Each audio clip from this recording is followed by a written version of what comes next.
आणि हीच गोष्ट आदरणीय शरदचंद्रजी पवार साहेबांनी महाराष्ट्राच्या बाबतीत केली। म्हणजे दिल्लीतले नेते अक्षरशः गिधाडासारखे टपून बसले होते की आता महाराष्ट्र वाकणार, महाराष्ट्र झुकणार, आदरणीय शरदचंद्रजी पवार साहेब शरणागती पत्करणार। पण तो 84 वर्षांचा योद्धा उठला, उभा राहिला आणि तो म्हटला मी झुकणार नाही, मी वाकणार नाही, मी लढणार आणि लढून जिंकणार। त्याचं नाव आदरणीय शरदचंद्रजी पवार।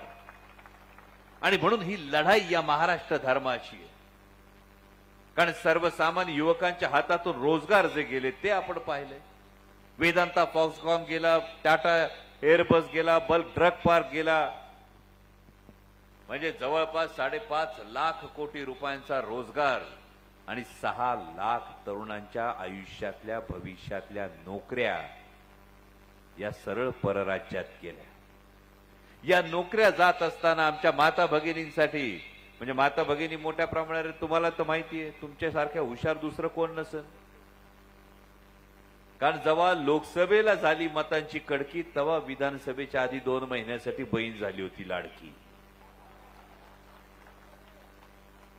पण आमच्या माता भगिनीला हे सुद्धा माहिती आहे, म्हणजे माता भगिनी हेच म्हणतात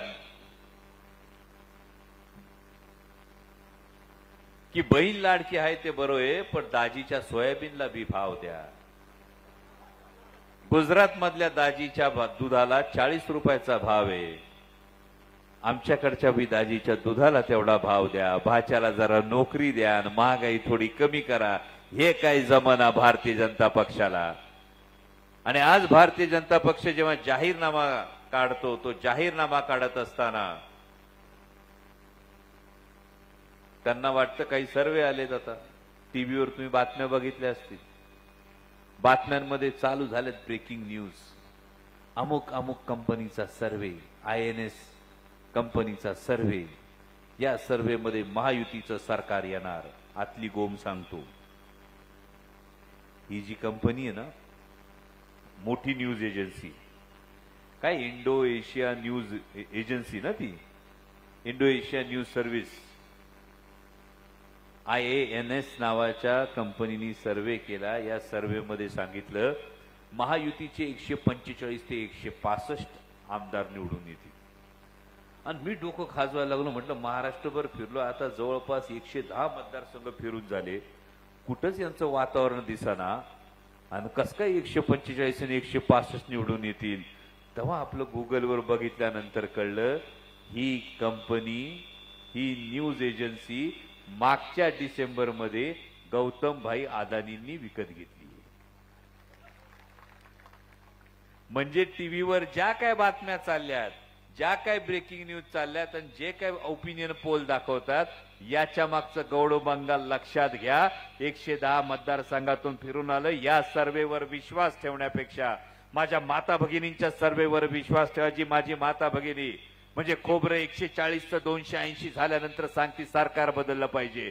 जी माझी माता भगिनी पोराच्या शिस्पेन्सिल आणि खोड रबरवर 18% GST म्हटल्यानंतर सांगती सरकार बदललं पाहिजे।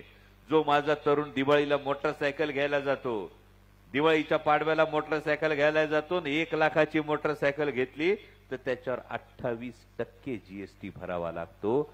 28,000 रुपयाचा टॅक्स तुम्ही सरकारला भरता, पण श्रीमंताला हेलिकॉप्टर घ्यायचं झालं तर त्याला फक्त 5% टॅक्स लागतो। म्हणजे गरीबाच्या मोटरसायकलला 28% GST आणि श्रीमंताच्या हेलिकॉप्टरला 5% GST, असं सरकार बदलायचं हे माझा तरुण म्हणतो। गुजरातची चाकरी करणारं महाराष्ट्राची भाकरी खाऊन गुजरातची चाकरी जर सरकारला करायची असेल तर हे महायुतीचं सरकार हद्दपार झालं पाहिजे, हे माझा तरुण म्हणतो। आणि या महायुतीच्या सरकारमध्ये आकडेवारी आहे, म्हणजे आपले दीपक आबा सगळ्यात जास्त प्रश्न विचारणारे आमदार आहेत। विधानसभेत सगळ्यात जास्त प्रश्न विचारणारा आमदार कोण असेल तर तुमचा फलटण विधानसभेचा आमदार, याचा तुम्हाला अभिमान वाटला पाहिजे। पण याच एका प्रश्नाला सरकारने उत्तर देत असताना उत्तर दिलंय